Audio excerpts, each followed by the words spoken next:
Oh. Hey guys, welcome back to the channel. Ooh.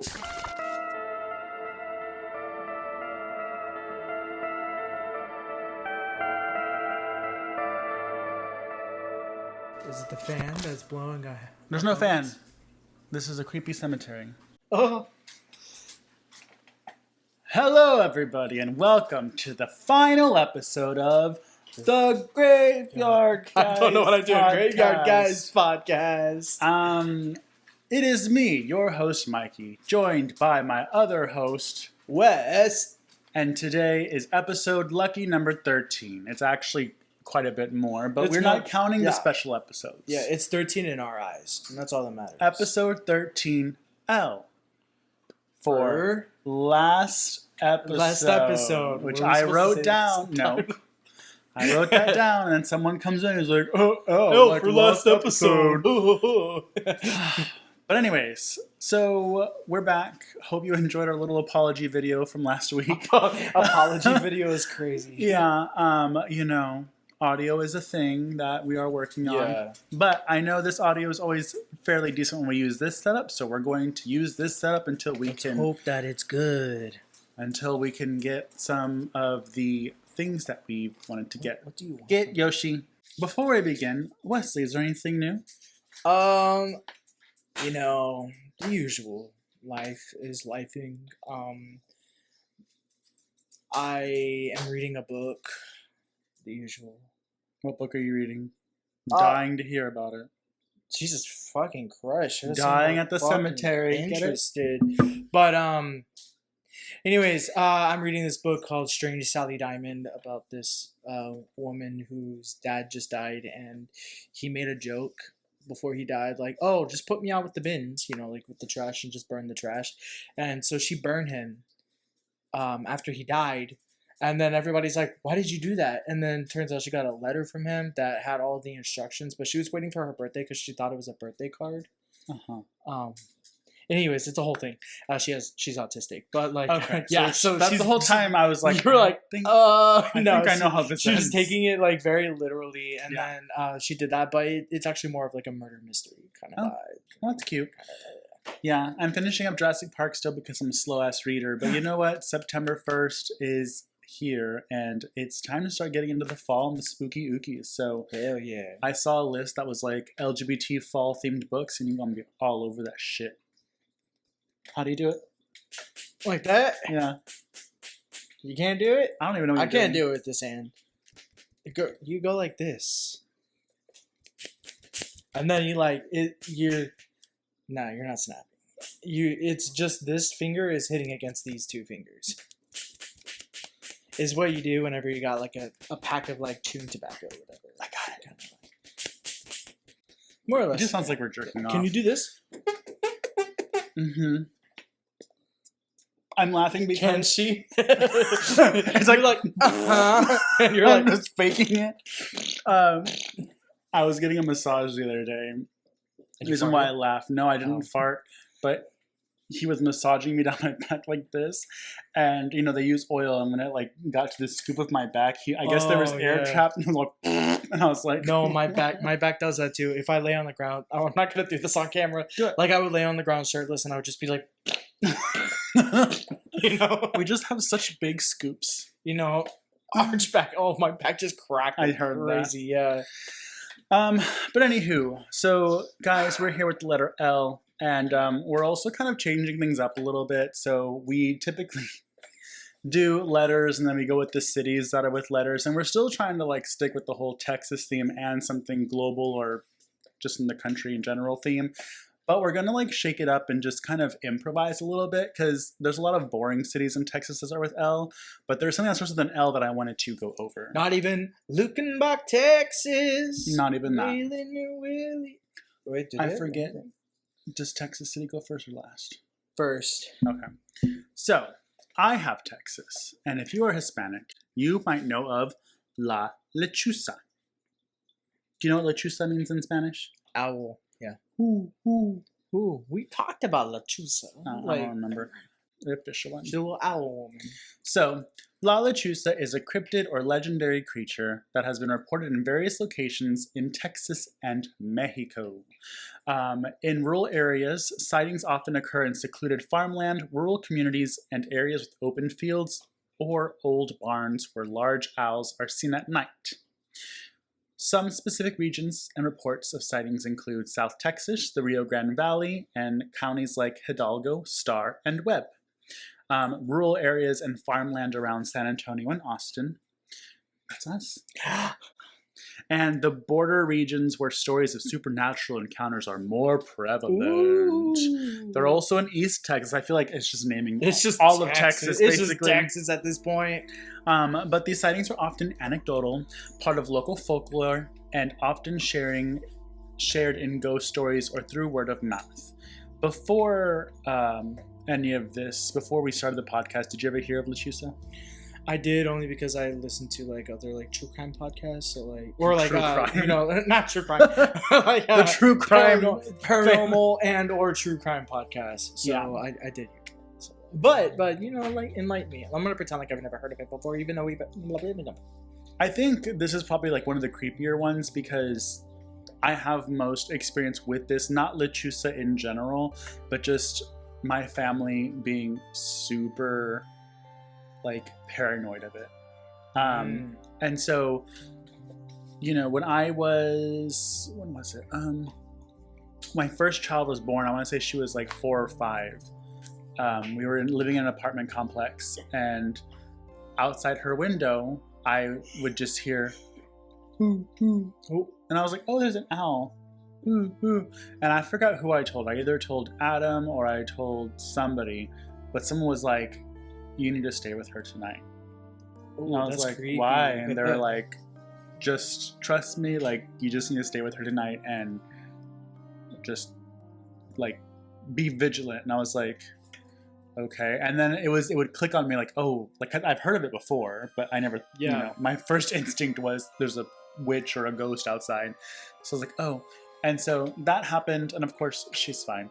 But this was like 6 years later. But then Adam and I were driving back from, I think it was New Orleans, and we were in Texas, and we were just in like some, you know, we talked about in one of those episodes driving down like an empty field or whatever. Yeah. It was one of those like around dusk, and like this huge owl just flew over the car for a little bit and then like left.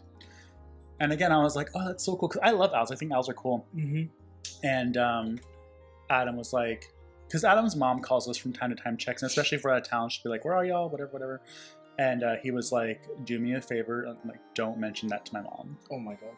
And I was like, why? And then I was like, oh, like, you know, old school Hispanic, like, that's bad. So, Lechuza sightings in Texas are rooted in Mexican and Tejano folklore about a witch who transforms into a large, human-faced owl to seek revenge.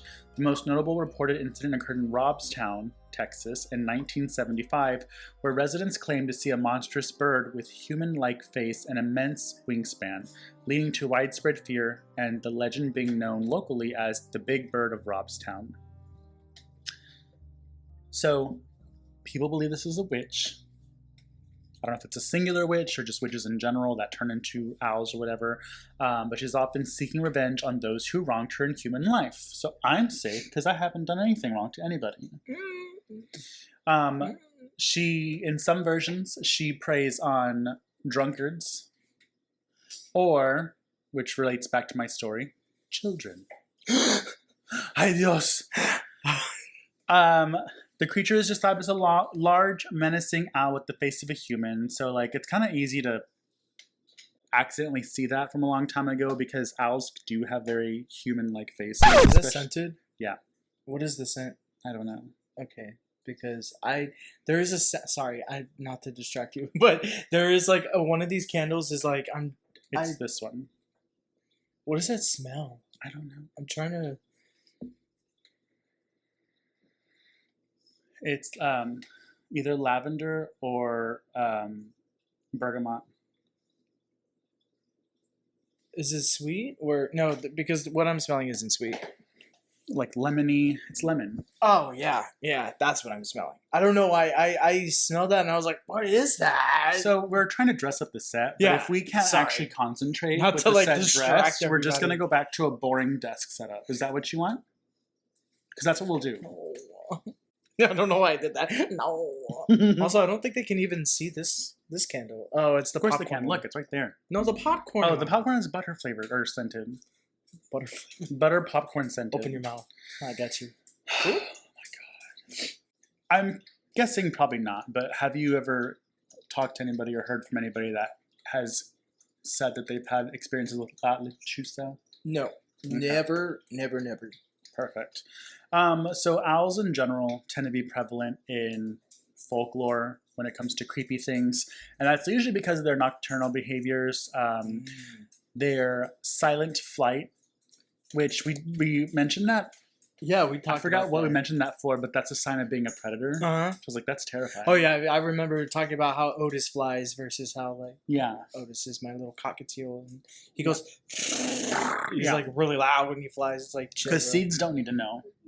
Yeah, you Seeds don't have aren't gonna run to anywhere. tell Spoof. the seeds and flowers like I'm coming, bitch. You know, like but we also like owls are always brought up like as an excuse for aliens and the big eyes and all of that shit, cryptids, aliens, and ghosts. So yeah, because so they're creepy. Silent flight is a terrifying big ol' term. eyes. Haunting calls, they symbolize death, mystery, and witchcraft. In some African cultures, owls are called witch birds.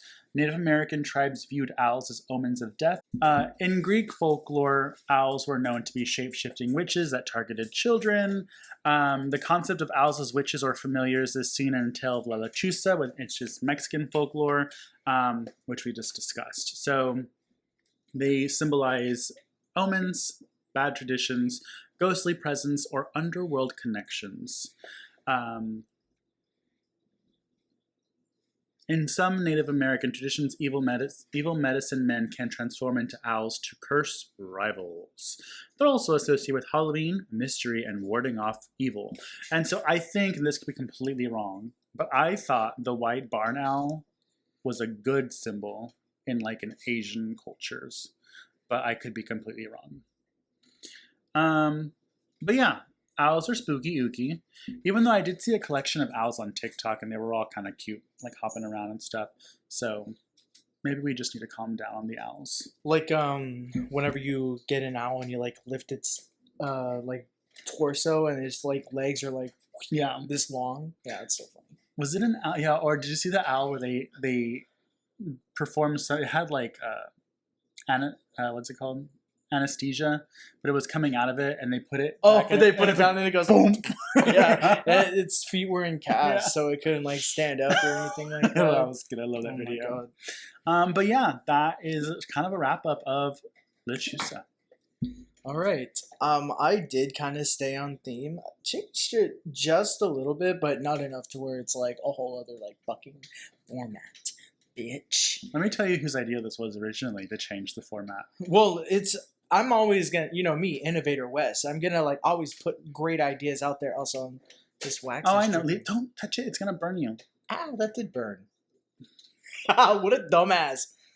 Wow, this isn't very efficient. Well, I'm sorry. I'm just thinking about the candle. Hurry up before the candle burns out. Put that back. It's gonna dry and then it's all gonna come in one. Okay. So I'm talking of not going into like detail about this subject, but there is a museum in Las Vegas. Have you ever been to Vegas? Yeah.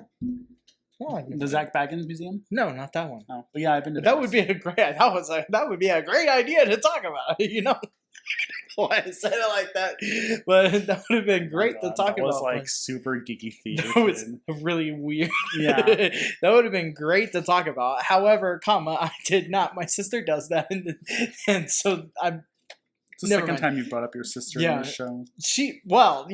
Let me talk about my sister. She actually sent me this TikTok this morning, and this is how I got this idea of this woman in Midlothian, Texas, whose son died. He died from cyanide poisoning. Well, they're saying that he poisoned himself, which, sorry, that sounds really stupid because you don't usually like commit suicide by like cyanide poisoning. That's not the most typical route to go, you I know. mean, I think it depends I what don't you know. think that entails. I think that if somebody was going to do that, they would go the more traditional route. But I guess like if you wanted it to be like where there's no like bodily harm to yourself, then like it would be easier to use cyanide, you know, if you're caring more about like the people around you. You don't want to have like rope burns or like a gunshot wound. I don't know. I'm not a I think you Do you know what I profusely mean? vomit until you die, so they have to clean them out. Who would I'm saying like it's not common to like kill yourself by poisoning with cyanide. Oh yeah, I mean, I don't even know where you get it. I don't know where you get it either, but she believes that there was foul play involved. The police Chickens? officers, huh? Chickens. Oh, girl, you're so stupid. I know. Go ahead. You're like, but she believes that there was foul play involved, but the police officers said that no, it was a suicide, and she believes that her ex-husband and his wife were the ones that poisoned him and then donated his body to the fuck, what is it called? I think it's the real. I'm all the way up here.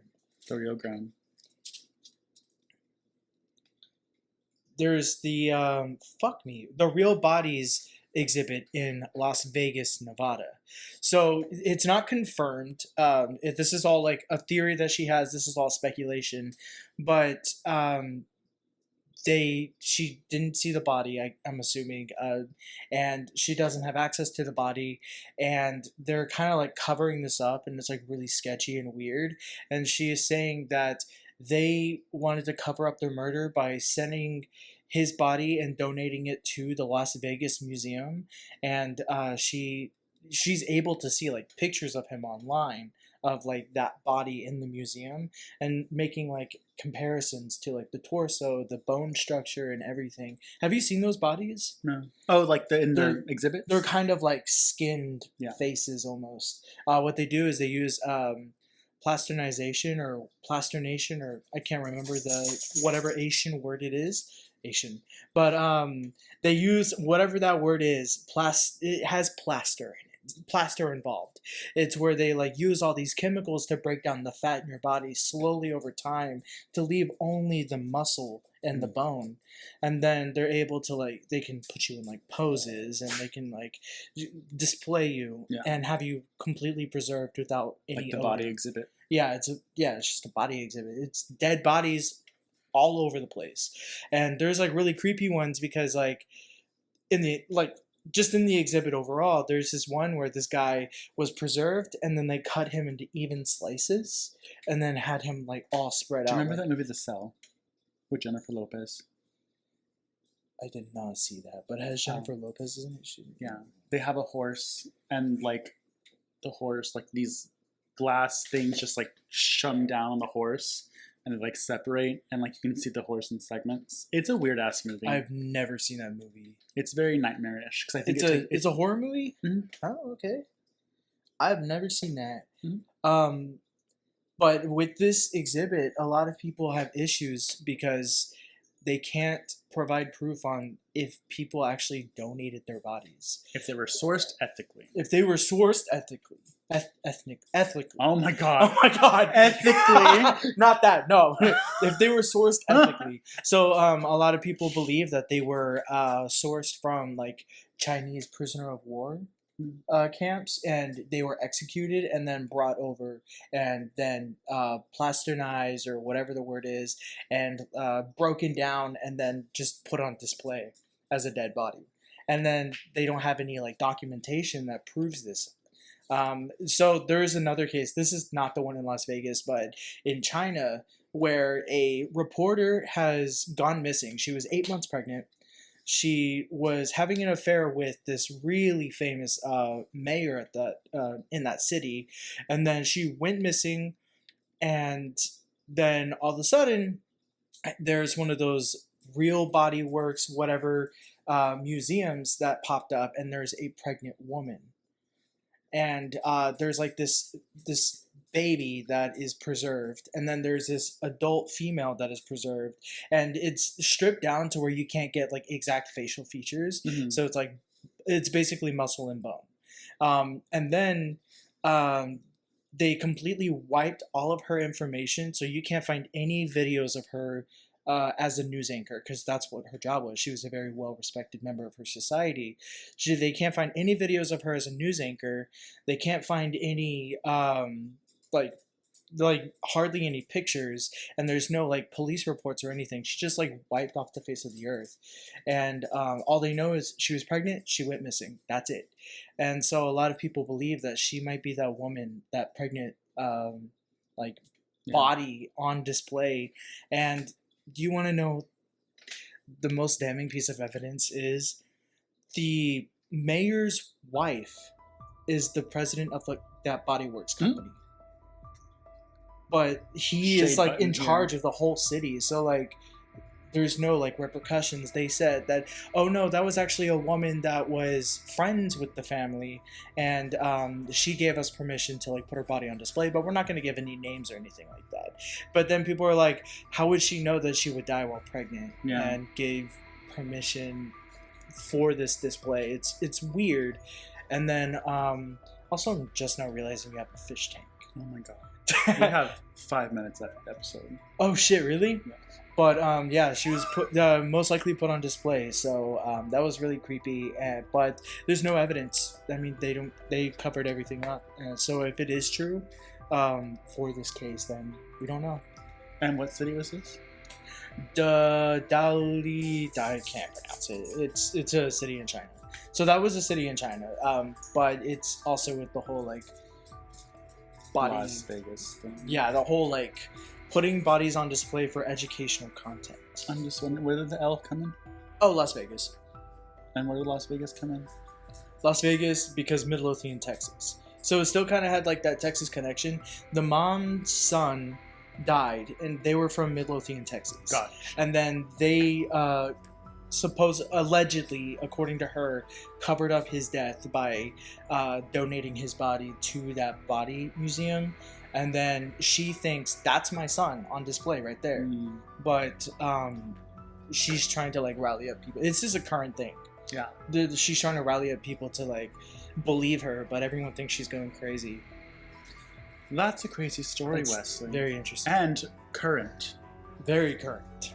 This has been Graveyard Guys News. That'd be cool if we had our own little news show. Yeah. Coming up. Something with Trump sports. Probably did.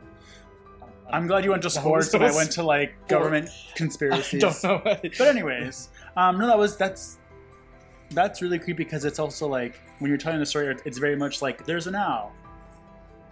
Stay with your daughter tonight. It's like something unrelated, but then you're like, oh wait, like it's a body exhibit. There's a pregnant woman. Oh wait. Yeah. So I like it. Very creepy. We will be staying on top of this case. But you know what? That brings us to our cryptid of the day, which is Lindorm. Lindorm is a Swedish word for dragon, a creature which even in 19th century Scandinavia was no mythological beast. It was something people could encounter in the countryside, especially in or near marshes, caves, and bodies of water. In 1885, in a book on the subject, scientist and folklorist Gunnar Olaf Halton Cavius collected 48 first-person accounts from a member of the Swedish parliament. Half of the accounts claimed multiple witnesses. So, dragons. Wow. Do you think they used to exist? I mean, it could be possible. Maybe that our idea of dragons, it could have been like fossils, and then we're like, oh my god, there were dragons back then, and then it's like, oh, that's or maybe like a what we fossil think or is something. dinosaurs is actually sometimes it's actually It could be dragons. Or I mean, there's a lot of times in like books that they're describing a creature in very like flowery, like dramatic language, and it's like they were describing this creature in the Bible, the and unicorn. then, well, no, I was thinking of a hippo. they're like, he had tree trunks for legs and blah blah blah. And the way that they're describing it sounds like this mystical beast, but it's like, oh, we know what that is. It's a hippopotamus. But they might create like this whole cryptid out of like just the description of the creature, but it might. Well, that actually happened. I don't know if you know this, but El Chapo's zoo in South America, when he got raided and died, and the hippos got out, and the people they got out in like a very, I guess rural is the right, and like this was way back before the internet, and they didn't know what they were, so they were like describing these monsters that they were seeing in the lake, and it would just end up being his hippos, which they fucked up like a lot of people and killed a lot of people. Yeah. But Hippos are ferocious. apparently there's unicorns in the Bible, but people think that it's actually describing rhinos, which technically a rhino is a unicorn. Exactly. A beast with one horn. But anywho, so this brings our exciting conclusion of the Graveyard Guys Season 1. Part of next season will be cooler setups, locations. I'm hoping longer episodes that we can give more details on, because when we try to do like a 25 to 30 minute episode, we're limited to what we can actually talk about. But I'm thinking about expanding the episodes and maybe do more details on an individual subject. But you know what? It's our show. We can do whatever we please as long as we stick to some sort of format. So some sort of format. Yeah. So with all that said, for a little while, we'll be back.